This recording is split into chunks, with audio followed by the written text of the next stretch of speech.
How often do you get to have an interview with somebody who works at a spaceport? Spaceport being, of course, the same as an airport, but for rockets that go into space.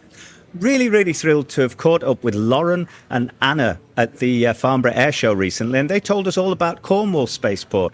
You might have heard about Cornwall in the news a couple of years ago. They had an attempt to get a rocket into space. They didn't quite make it all the way to space, but for those of you that know a little bit about that subject, getting a partial success is a big success in space development. Well, I'd like to invite you now to find out what's happening in Cornwall and what they're doing post that first rocket launch attempt. And it's a really fun interview. Hope you enjoy it too.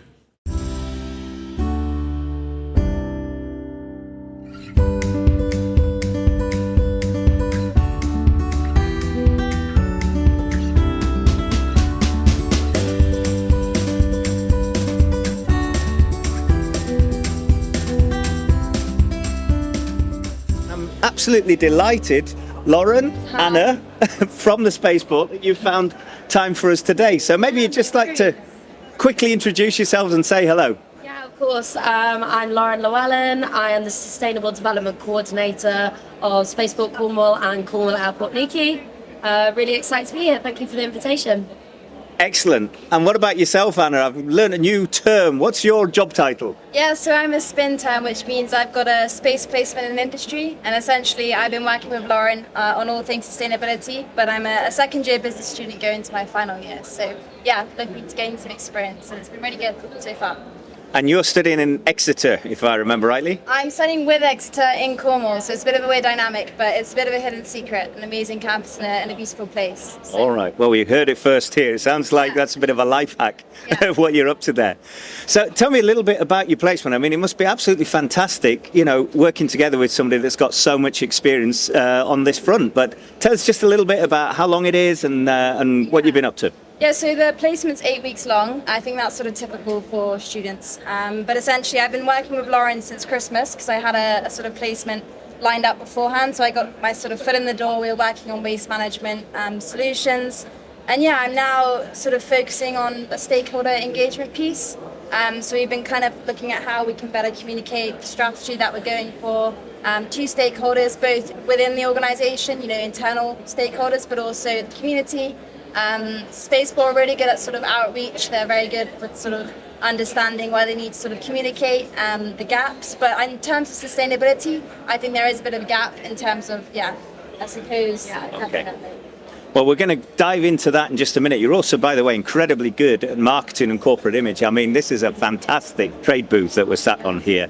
We're here at the Farnborough Air Show, of course. Now, Lauren, maybe you could just tell us a little bit, just to warm us up, about the relationship with Newquay Airport and, what a spaceport is. What is the scope? What is your remit? I've seen all sorts of different things in research about consultancy and all sorts of things. But tell us, how would you describe a spaceport or your Spaceport Cornwall? So I started working with Spaceport Cornwall about 2 years ago. Also, funnily enough, on the same programme that Anna's on now, Spin, with the UK Space Agency. And I would say that a spaceport is a platform and an organisation that allows for partners, launch partners, to get satellites into space. And what we're really advocating for is responsible launch, which I think is our niche, definitely our unique selling point. And we really want to be pushing the sustainable strategy and sustainable launch, and that's why we're working with horizontal launch partners rather than vertical. Horizontal launch partners. Yes. I think I can guess what that's about, but I prefer you to describe it because I actually followed that launch a couple of years back. But tell us, what's a horizontal launch partner? Yeah, so horizontal launch is using an existing airport runway. So, for example, like we saw 18 months ago with Virgin Orbit, they used a Boeing 747 with a rocket attached under the wing. But the likes of Space Engine System, who we've got behind us on our stand, they will be using a reusable, almost like a mini plane that is hydrogen propulsion, and that will be used to get the payloads into space. So that's really amazing. So we're talking about hydrogen propulsion, so it's a sustainable fuel to get rockets into space, right? Yeah. I mean, that is really, it's mind-blowing, isn't it? But honestly, when we talk about like responsible space travel, is it not a little bit like responsible drinking? I mean, it would be better if we just didn't do it. Is there any real use apart from, maybe, Netflix and good TV shows, but is there any real use of space? Is there anything that humankind benefits from in space, or is it just about billionaires sending rockets up to space to show off that their billionaire rocket's better than the last guy's? Of course, and this is a very common misconception. And I think that we are here to educate people, and we really want to change this narrative.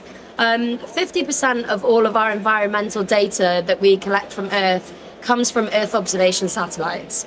And these Earth observation satellites only have one way of getting into space, and that's through launch. So we obviously know that these satellites are important, and we know that they need to be in space, but what we need to focus on is changing the way that they get there. And that's why we are advocating for responsible launch at Spaceport Cornwall. All right, well, that's absolutely excellent. I mean, you just don't think about these things, do you? How many things depend on space at the moment? How much of our life would crash down if we didn't have those satellites? Obviously, we could live without them before they were up there, before Sputnik appeared on the scene. But if we think about, the way we live today, I mean, there's so much that depends on what's going on up there, right? Yeah. Absolutely, yeah. And do we still need more satellites up in space? I know they've got quite a long, lifespan and everything, but do we need to send anything else up there? Yeah, I definitely think that things are changing. Technology is changing. We are so much more focused on the environment now. So the kinds of satellites that we need to change. And that's why we're continuing to send satellites into space. I don't know if you've got anything to say. I think, like Lauren said, it's the fact that what was currently being done before doesn't fit the world that we live in today, and therefore, whilst there are already thousands of satellites in the sort of orbit, it's not enough to cater towards the growing technology, and therefore, if we are able to make them more sustainable as the technology grows alongside, then it's almost like winning both sides of the argument, because yes, it's putting emissions, yes, it's that, but it's also going towards a good cause. So it's not what it used to be anymore, and that's why there needs to be more innovation in the sector. And speaking of like thousands of satellites, like this is something as well that we have a really keen interest in doing a lot of R&D into. We have a new building at Spaceport Cornwall. It's called the Space Systems Operations Facility. And we have a number of different space enterprises and businesses that work there. And we really want to get a company who's interested in space debris. It's clearly a problem, and it can cause serious incidents in space, knocking satellites out of the sky, causing problems with the International Space Station.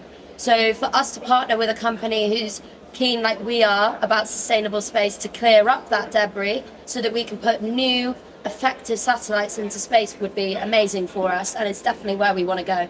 Excellent. And I've also seen there's quite a lot of stuff about education on your website as well, right? If you go there, you've got an education piece for the local community, or is that correct? Yeah, absolutely. 100%. I mean, Fritha, she works all week with schools during term time and during the academic year. She's also just recently done a sort of week-long industrial experience opportunity for students aged 15 to 19, I believe. Yeah. And that way, students like myself are getting experience even before they've gone to university, even before they're even thinking about jobs. And it's a great way, especially in Cornwall, where there isn't a lot of opportunity for high-skilled, sort of high-paid jobs, to really sort of engage with the community and understand that you don't have to leave Cornwall to get a good job. Yeah. There is plenty around you. We all love Cornwall for the amazing beauty that we have down there, but yeah, sometimes the job sector's overlooked a little bit. So I mean, Cornwall really is a very beautiful place, and I live in quite a beautiful place as well, on a lake between Germany and Switzerland. But we were in Cornwall for a wedding a couple of years back. It is paradise down there. It really is, isn't it? So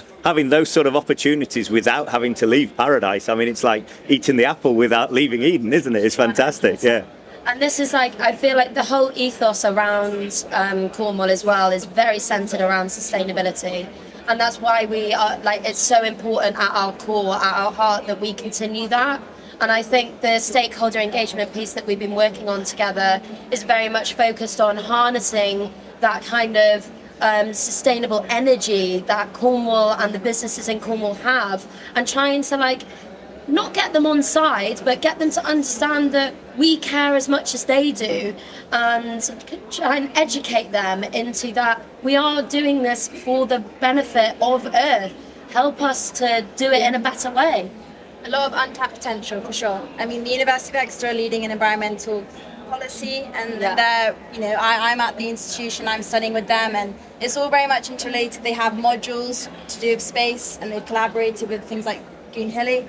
It's very much like the place to be, and Cornwall's, This is the only and a super short break in this podcast to say thank you to our sponsors, which is my company, Progress Factors. You can find us on LinkedIn on the Progress Factors page or my own personal page, Nick Stanforth. If you'd like to reach out and speak to us, maybe you'd like to become a sponsor of this podcast series. Maybe you've got a great story you'd like to tell us about how you're combining doing the right thing with earning more money and how you're helping to save the planet and create better places for people to work. We'd love to hear from you to create another podcast. And finally, it might also be that you just like some of our services to help you accelerate your own agenda and get to those goals and become more of the company that you describe on your website in a quicker, easier, and more fun way. We'd love to hear from you. But let's get back to the podcast.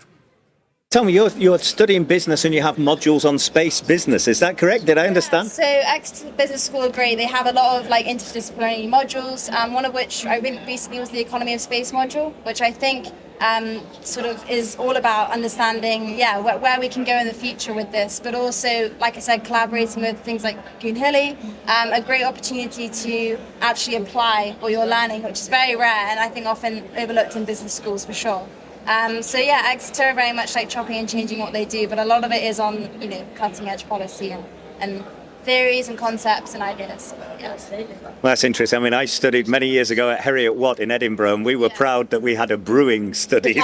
It's the only one in Britain, but it sounds like you've really topped that one. Fair. So that's really good. And for yourself, do you think this is just like something you're doing for a summer because it's interesting, or is this you in it for the career? Have you been bitten by the space bug?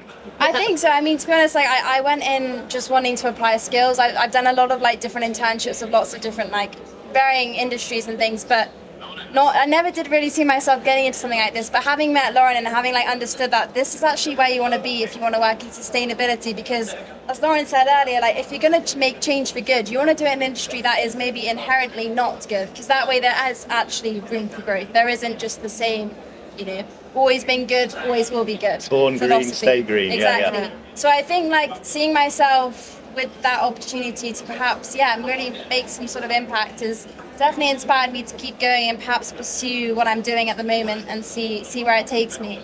I mean, I'd be happy to stay in Cornwall, but we'll see. Well, it was interesting. We just had another podcast interview recently with a company called Z2O, like H2O, but Z2O, and really fascinating biological technology that they have there with bacterias. And what they can actually do is they can make the extraction of oil out of oil fields way more efficient. So you get a lot more oil out of an oil field. Now, it sounds like, oh my God, this is terrible, we shouldn't do this. But if we're going to use oil, then it's a lot better to be more efficient with one oil field than open up a new one. On top of that, they can use the same technology to clean up oil spills all over the world. And in the podcast, Marcos, the guy that founded it or that bought it, he tells us all about it. And that's exactly the sort of thing that we're interested at Progress Factors as well, is helping companies to have a positive impact and make more money out of doing the right thing. We're going through a rebrand at the moment, and one of our main hashtags has been progress, not perfection. Yeah. We are massively against greenwashing, but we're also against green hushing.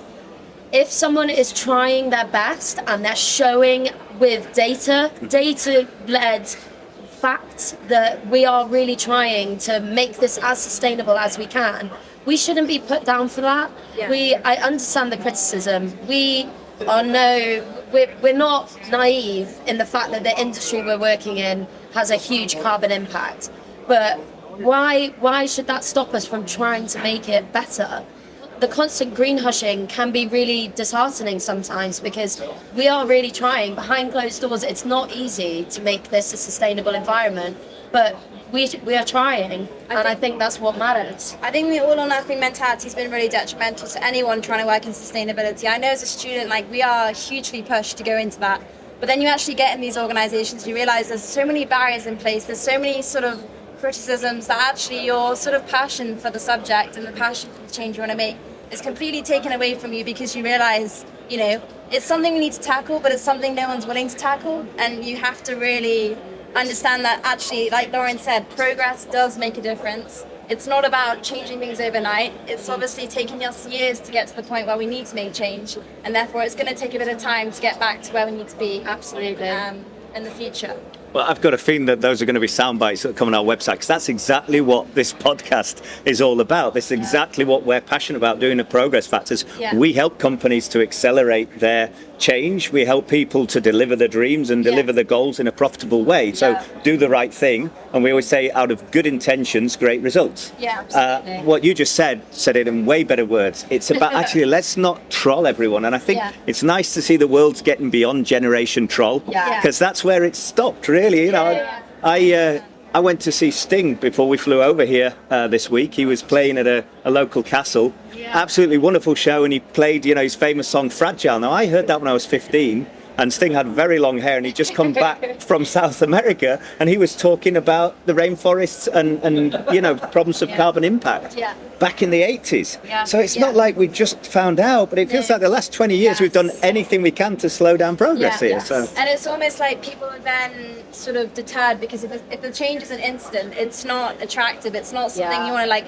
Lauren is every day making small implements, and no one really sees the big picture. They don't see it as like, wow, we've just done all this. It's really like, it's small percentages that count. We're almost scared to share data with people, even though it's been verified, even though it's been looked at by Exeter, it's been verified through outsources. We're still scared to share that data because of the trolling, because of the negative impact that it might have online.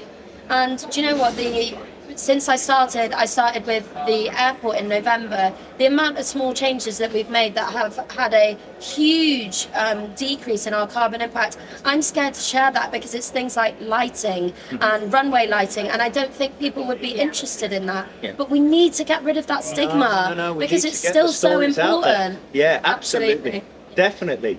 And can you tell us some more about the fascinating things? Like I said, I've done some research before the podcast and seen all the stuff that you've put out there and the publicity, but there's loads of really great, happy stories, good stories that you can share with us. Yeah, we've actually got a horticulturist on site, and he's created a polytunnel. So he has planted loads of fruit and veg, and is trying to encourage staff to come and use it as a place to grow fruit and vegetables.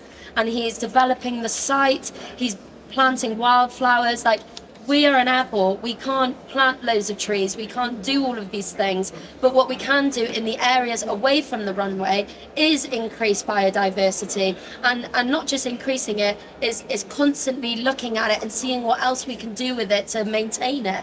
I think that's an amazing story to tell. We've seen deer outside of the airport recently, and little ducks, and these amazing birds that keep coming to old parts of the airfield. I think that's a good news story, because it shows that there's still wildlife, especially in Cornwall. I think other good news stories is that we've developed LED lighting onto our runways. It's a very old site. It's an old RAF base. So it's taken time to get all of these old institutionalized things changed into a new, more sustainable thing.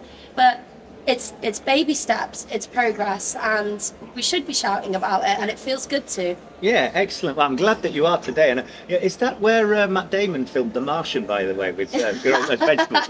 Okay, all right. Potatoes only. Sorry, potatoes only. Okay. No, cool. So that's really good. And are you finding that local communities interacting, and also local business? What about the collaboration? Yeah, I've definitely seen it more recently. Local hotels are really keen to get involved with us. We're going to be releasing some data soon that shows that the ATC flight that we use from Newquay to Manchester is actually more carbon friendly than it is to get on a train. Really? And we're really excited to release that data. It feels really good to talk about it. And yeah, local hotels are really keen to jump on that and try and get more people down there without that almost, guilty conscience of getting on a flight. Well, here's the data that shows that you're actually doing something better because of the ATC technology. Yeah, absolutely. I mean, with the new technologies here at this trade fair, you can really see the difference. And I had quite a few funny stories. Seen people, I just nearly mention a name. I won't mention a name, but somebody who's got a lot of experience in aviation. And we met up around the Friedrichshafen Fair, which is actually quite close to where I live. And I think she'd flown into Paris. And of course, with Paris, there's a ban in France to fly within a certain time period. So if it's less than 2 hours, I think it is, you're not allowed to do short haul flights. And of course, she had to come with the train. And just right now, as you might have seen with the Euros, the German train system is not where it should be. And there's a lot of inefficiency in that. In Cornwall is that the diesel trains are so inefficient, constantly having to stop. The load factor is so low, people aren't using it. When you're getting on an ATC flight and the load factor is full, it is more environmentally friendly to get on that flight rather than getting on these old diesel trains that don't have enough capacity of people. It really is about breaking down misconceptions and barriers, because as soon as you do that, you open up multiple opportunities for just changing the way things are done and not just look being at the visual. data. Absolutely. Yeah. And I've heard that you've also met somebody very famous as well. So you've got an advocate when you set up. Tell us a little bit about Tim Peake. Oh, yes. Yeah, so in the lead up to our first launch, Tim Peake was a massive help to us in our launch campaign. He was hugely engaged in all of the children across Cornwall. Leading up to the launch campaign, we actually engaged with every single child in secondaries and primary schools in the whole of Cornwall, which is incredible. We did a live broadcast of launch with Tim Peake and loads of kids across. We had over 5,000 people on that live stream, and I think that just goes to show how excited people really were about it. Yeah, new opportunities for Cornwall as well. Bringing in excitement like that does great wonders for the community. Just understanding that you are in a place, you're born and bred in a place where there is amazing things going on, and it isn't just about finding jobs elsewhere and finding opportunity elsewhere. And so what are the next steps from here then? If we're rounding things off, where do we go from here? What can we expect, from Spaceport Cornwall? What can we expect for the region? What's your dream? I guess you're interacting as well with other space companies, not just local hotels, but I guess you're also interacting with other specialists from the industry. Or? Yeah, definitely. As you can see on our stand, we've got Goon Hilly, we've got the Drone Hub, we've got Space Engine Systems behind us and the Cornwall Space Cluster. And I think that really goes to show how much is going on in Cornwall. And I think Spaceport Cornwall really want to continue that growth of the sector. We've definitely got other things that we're venturing out into. We've signed an MOU with Pradanik Airport, which is an old military base, RAF, a runway, where we're going to be able to test drones, partner with different companies that are going to be testing drones. And it's just so exciting to see that we're not just talking about spaceflight anymore. But yeah, it's going amazing, and we can't wait to do it in the most sustainable way possible. Excellent. So if there's a message out there, if there's companies out there and they're wondering about whether they should get in touch with you guys, when do they know that they should call you up? When do they know, and how should they call you up? Are you a LinkedIn group? Are you Facebookers? Yeah. Do you prefer a WhatsApp message? Yeah, we're definitely active on LinkedIn. So Russ Hulbert is our head of engagement. He's super active on LinkedIn. We do have a website that's currently being updated at the moment, just to highlight all of the stuff that's changed since launch. But yeah, we're all really active on social media, so please reach out about any questions or anything that you might want to ask us. Anything to add? No, not really. But yeah, great to speak to you, and thank you for the opportunity as well. Yeah, thank you so much. Thank you so much as well. One last question. When are we next going to see a launch attempt? Do we have a set date yet, or is it a secret, or can you tell us? We're hoping in the next 2 to 3 years. It would be great if all of the testing with Space Engine Systems goes well and we can see a horizontal launch in the next 2 to 3 years. Well, that would be absolutely wonderful. I was so happy for you guys. I know it wasn't quite the result you were looking for, but like with many things in progress, just because something doesn't go perfectly right the first time, it's not a reason to go backwards. Absolutely. And so you've learned so much, you've achieved so much already. Yeah. And, I really thank you. It's been a fascinating interview. You guys are absolute natural talents. And good luck with everything else you're doing. Thank you very much. Thank you so much for your time. All right then, cheers. Bye. Bye-bye. So I do hope you enjoyed listening to that podcast as much as I enjoyed actually interviewing the people that we spoke to today. As we mentioned halfway through the film, if you'd like us to support you and accelerate your own sustainability agenda, or if you'd maybe like to sponsor this podcast, or if you just got something you'd like to chat to us about, which maybe could become the next podcast, then please do go over to either our LinkedIn profile. You can find us at Progress Factors, or my own LinkedIn profile is Nick Stanforth. Or you could also just go over old school to our website, which is www.progressfactors.com. Thanks for listening, and tune in for the next podcast as they keep being released.